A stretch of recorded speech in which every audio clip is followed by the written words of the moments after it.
5:17 Pilipinas, nagbabalik po ang Panahon TV ngayong Sabado ng umaga.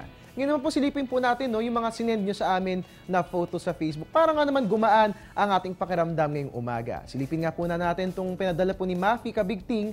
Kuha po yan sa Santa Rosa, Laguna. Napakaganda po ng weather dyan po sa theme park, no? Pangalawang photo naman galing kay Denise Monasterial. Kuha po yan sa Daraga, Albay. Makikita nga po natin yung napakagandang simbahan dyan nga po yan sa Albay.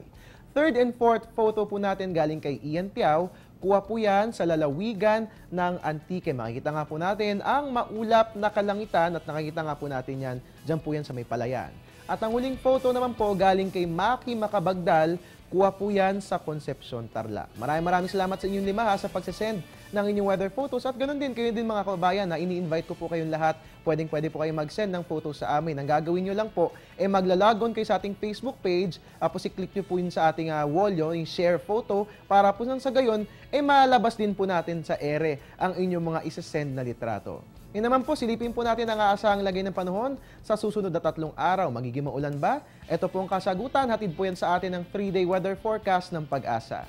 Unahin po natin sa Baguio, light passing rains po ang ating mararanasan bukas po yan. Magpapatuloy po yan hanggang sa araw ng Martes. Metro Manila weather, magiging maganda po ang ating panahon bukas. Kaya nga lamang, paghandaan po natin ng Monday at Tuesday dahil magiging maulan po ang ating weather. Dalhin po natin ang ating mga payong.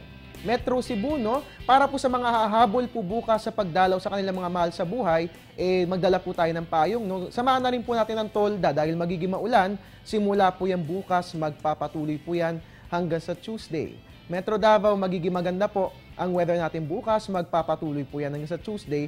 Habang sa Zamboanga, fair weather din po tayo bukas, magpapatuloy po yan hanggang sa Tuesday. Kaya nga lamang mga kabayan, paghandaan po natin yung mga pag-ulan lalong-lalo na sa hapon o gabi. Yan nga po yung tinatawag natin na isolated rain showers or thunderstorms. Kahit maganda po yung weather natin sa umaga, posible po tayong makaranas ng mga pag-ulan sa hapon o gabi.